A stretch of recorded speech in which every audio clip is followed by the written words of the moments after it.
চারটি রাশি খুব সাবধান, শুরু হয়েছে ভয়ঙ্কর 138 দিন। মাথার উপর ডুগডুগি বাজাবে গরম গ্রহ শনি। জীবন কাটবে চরম গরমে। অভাব, অনটন, দুঃখ, দরিদ্রতা জেঁকে বসতে পারে। কোন তিন রাশির কপালে শনিদেব তাণ্ডব চালাবে? তালিকায় আপনি নেই তো দেখুন। জ্যোতিষ শাস্ত্র অনুসারে গ্রহদের মধ্যে সব থেকে গরম গ্রহ হচ্ছে শনিদেব। শুধু তাই নয়, একই সাথে শনিদেবকে বলা হয় ন্যায়ের কারক, অন্যায়ের বিচারক। গরম গ্রহের গতিবিধি মানব জীবনের ওপর প্রবলভাবে পড়ে। বৈদিক জ্যোতিষ শাস্ত্র অনুসারে সব গ্রহদের মধ্যে শনিদেবই একমাত্র ধীর গতিতে স্থান পরিবর্তন করেন। একটি রাশিতে প্রায় 2.5 বছর করে থাকে। ফলে পুরো রাশি চক্রে গমন করতে সময় লাগে প্রায় 30 বছর। বলা হয়, বড় ঠাকুরের সুদৃষ্টি একবার যদি কেউ পান, তাহলে তার জীবনে সুখের অভাব হবে না। অভাব হয় না অর্থ ও সম্পত্তির প্রতিপত্তি।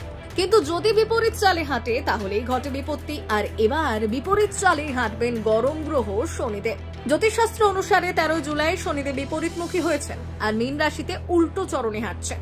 এই বিপরীত গতি কয়েকটি রাশির জীবনে আর্থিক সমস্যা, সম্পর্কের ঝামেলা, স্বাস্থ্য এবং পেশাগত জীবনে অসন্তোষ নিয়ে আসতে পারে। এবছর শনিদেব 138 দিন ধরে বিপরীত অবস্থানে থাকবেন। এর ফলে এই সময়টি কয়েকটি রাশির জীবন দুর্বিষহ করে তুলতে পারে। এই তালিকায় রয়েছে মিথুন, তুলা, সিংহ, মেষ রাশি। বিশেষ করে মীন রাশিতে থাকার ফলে জটিলতার প্যাঁচ আরও বাড়তে পারে। এখন প্রশ্ন হচ্ছে, ঠিক কি কি সমস্যা তৈরি হতে পারে? শনির প্রভাবে এই 4 রাশির জাতক জাতিকাদের কাজে গুরুতর সমস্যা দেখা দিতে পারে। মানসিক অস্থিরতা তৈরি হতে পারে।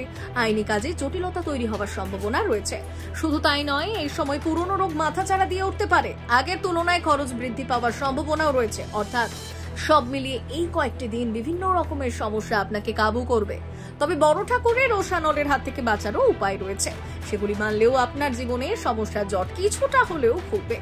জ্যোতিষশাস্ত্র অনুসারে এই বিশেষ সময়ে 4 রাশির জাতক জাতিকাদের প্রতিদিন কিংবা প্রতি শনিবার করে পরিষ্কার পোশাক পরে বড় ঠাকুরের মন্দিরে যাওয়া উচিত। পাশাপাশি শনিবার বড় ঠাকুরের নামে কালো তিল, সর্ষের তেল অর্পণ করতে পারেন। এতে করে জীবনে নেতিবাচক শক্তির প্রভাব কেটে যায় বলেই অনেকে বিশ্বাস করেন। পাশাপাশি শনি মন্দিরে সর্ষে তেলের প্রদীপ জ্বালানো শুভ বলে মনে করা হয়। জীবন থেকে নেতিবাচক শক্তির প্রভাব দূর করতে মহামৃত্যুঞ্জয় মন্ত্র জপ করতে পারেন। এই সমস্ত কাজগুলি করলে খুব একটা সমস্যায় পড়তে হবে না।